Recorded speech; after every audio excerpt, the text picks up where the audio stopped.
All right, so let's have a look now at using the moment of inertia, finding the moment of inertia about an axis other than the centroidal axis. Because as I was saying, the formulas on the back of your formula sheet use a centroidal axis. So we're going to take the moment of inertia about an axis other than the centroid. So what you would do then is use what's called the transfer axis theorem, sometimes called the parallel axis theorem. So what you could do is find I sub g, which in this case would be this axis right here. Look at the difference between the two axes. So you'd have to use a formula off the back of the formula sheet that has an axis parallel to the one you want to use. So you find the offset distance between the two axes. Find I sub g, and then add a term of md squared, d being the distance between the two axes. Okay.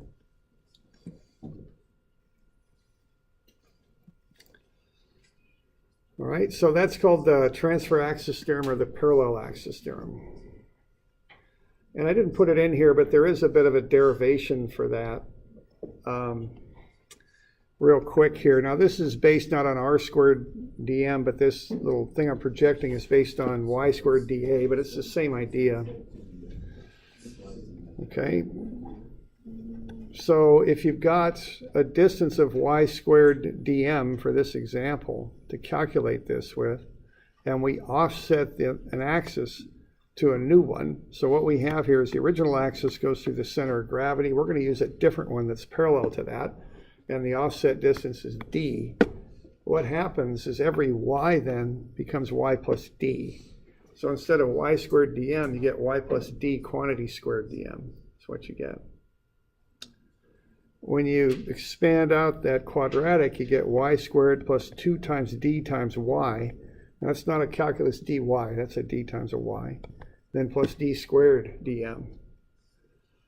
All right? Now you can distribute the dm through all three terms. So the integral of y squared dm, well, that's just I sub g is what that is. Okay. Okay, that's just the basic definition of I sub g. The integral of d squared dm, well, the integral of dm is just m. So that gets you plus md squared. So you can see where this formula is coming from. Now the middle term is kind of a 2d times y dA. The 2 and the d are constants, so I take them outside of the formula. Well, for every y dA I've got on the top of the axis, I've got a y dA that balances out on the other, because that's a centroidal axis. So between the positive and negative y dm's there, they're going to cancel out and go to 0. So that middle term falls out. So that's where this formula comes from. Okay. So that's the derivation of this transfer axis theorem. All right. So if we start with an axis through the centroid for a shape, and then move the axis over, as I just mentioned, it'll change the moment of inertia. Which one of those would be harder to rotate for a given moment, do you think? Right or left? Yeah, the right one, okay? That offset's going to create a weight that's further away from your fingers. It's going to make it harder to twist that and make it spin, okay? So this transfer axis theorem gives us the means to calculate a moment of inertia about this axis. We can get this one off of the tables in the back. Then we use the transfer axis theorem to get over there. That's the idea, okay?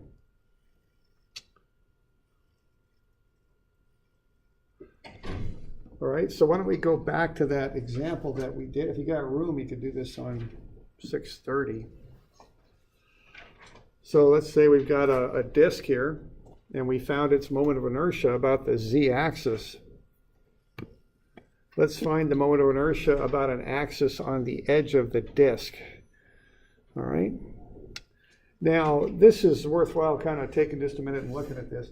If you got those formulas on the back of your formula sheet, you can pretty easily tell that given this sketch on the back of your formula sheet, that exactly matches this sketch, doesn't it?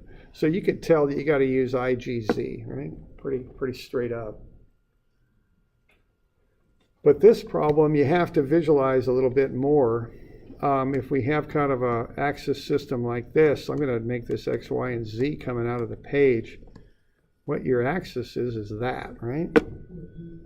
So now you have to correlate this sketch and still realize that's a z-axis. Even though they're not pointing in the same direction on the page, they represent the same physical situation. Both of those z-axes are normal to the flat circle. So sometimes you have to do a little bit more of a complex analysis than just the top one corresponding the top one to the z-axis. Now I have to correspond this one, say, oh, this axis is what I'm going to spin about, or at least an axis parallel to it. So if that's the case, that axis is normal to the flat circle, so that's still I sub gz. Okay? So you got to be a little careful on this. Just don't look at the paper and use the directions of the axes. Look at the physical setup and how it's put together. Okay. So if I want to see how hard it is to make that disk spin about this top axis, what I'm going to do, I'm going to find IGZ, which I did. Okay, and that's 0.04106. And then I'm going to add an MD squared term to it. So D would be the radius, right? So the radius is half the diameter, of course. It's 24 over 2. It's 12 centimeters. Okay. So if I want to find the moment of inertia of that disk about point A, I take the 0.04106 kilogram meters squared plus the mass times the offset distance squared. So I sub A there would be 0.123 kilogram meters squared. A good bit larger than the I sub G. Okay. So there's a little demonstration of the transfer axis theorem.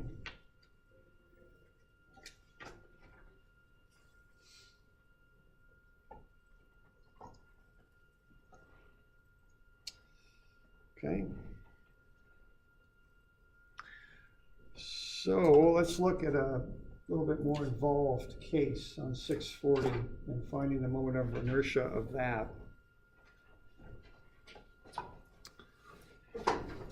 So let's say we've got this assembly here and we want to find the moment of inertia about point A. Okay.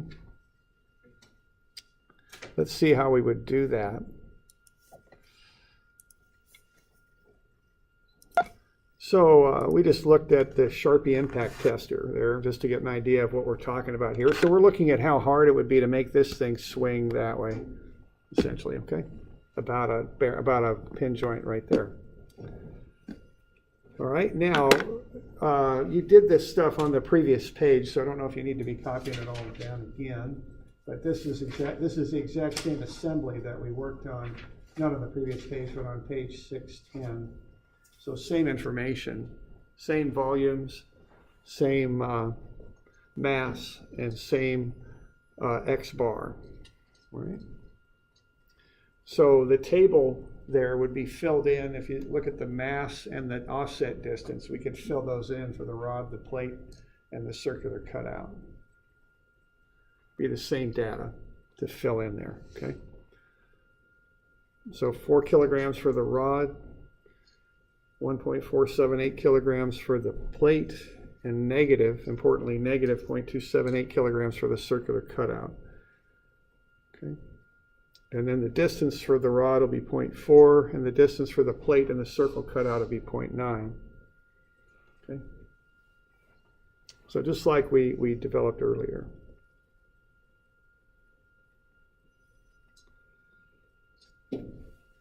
All right.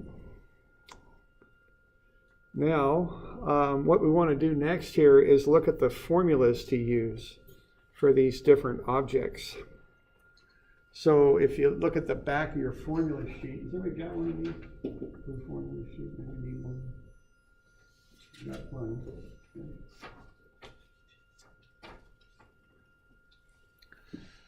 So we got a disc. We've got a plate, and we got a thin rod. Now we're going to find the centroidal moments of inertia, the moment of inertia that goes through the centroid for these things, okay?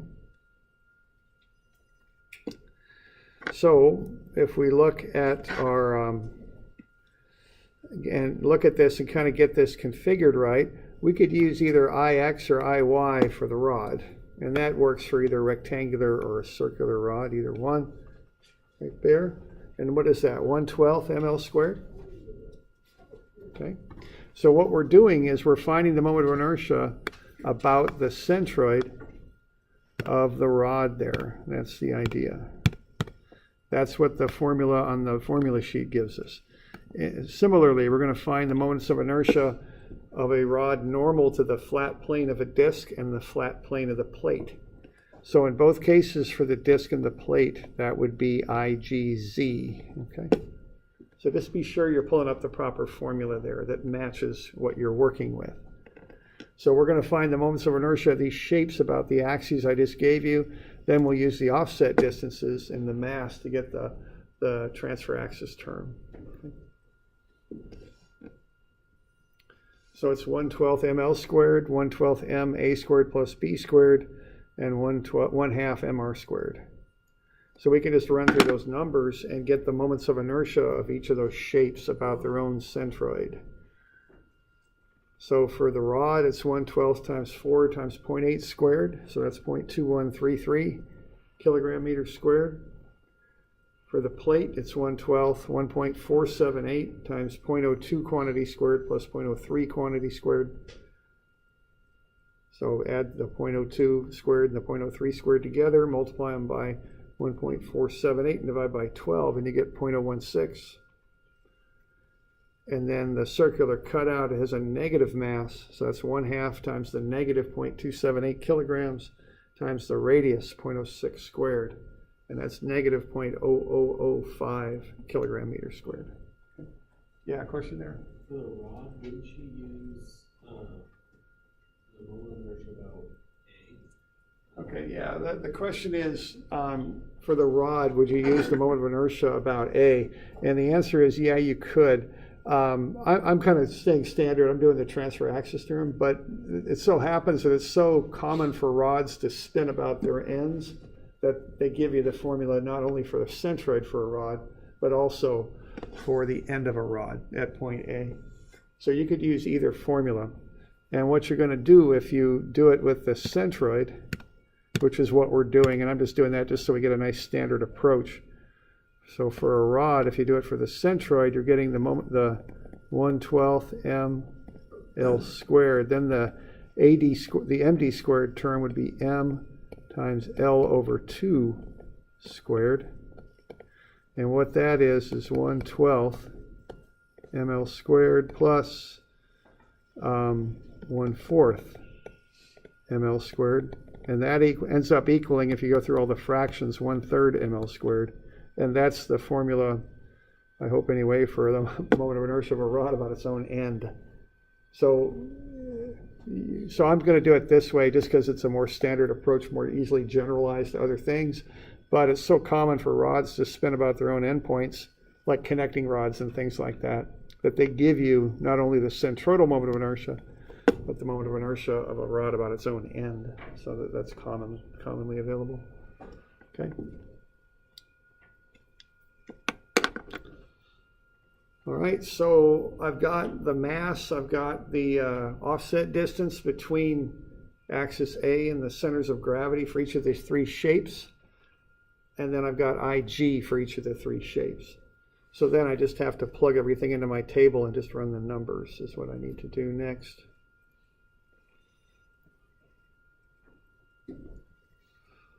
All right, so I sub g, I got m, I got d, I take md squared, so the mass times the distance squared. Add that to my I sub g, and then just total up everything, and I'll get the total moment of inertia. So I'm going from here to there. So there, like that. Okay. Then I'm taking that, and I'm adding them up, and I'm getting this.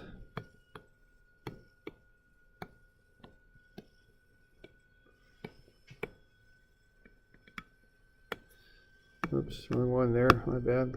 Come on, get out of there. There we go.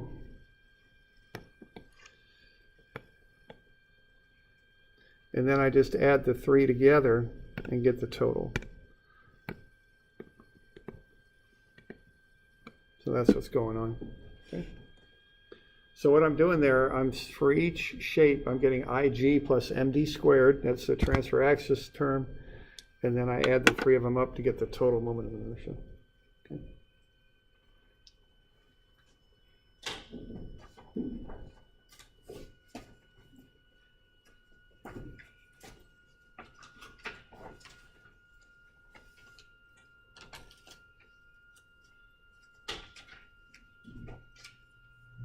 So that's how you figure these up. And if you're doing dynamics, it's a fairly common thing to do.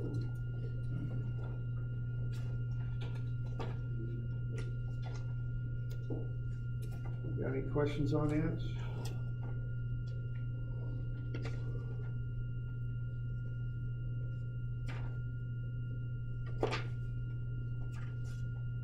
Okay.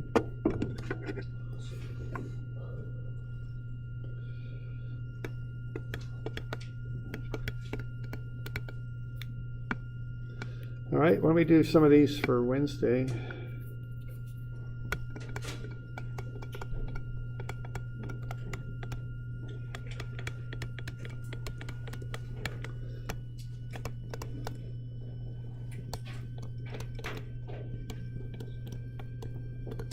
So we got 3 of them, 321, 322, 324, that'll be due Wednesday?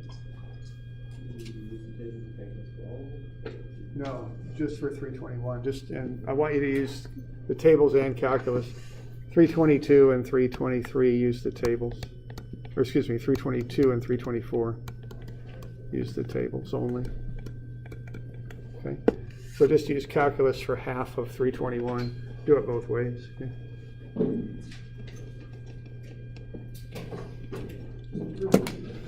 All right, I'll see you Monday. I'll be checking in on email. So, if you got questions when you're looking this stuff over, let me know. If you got questions over the weekend, okay?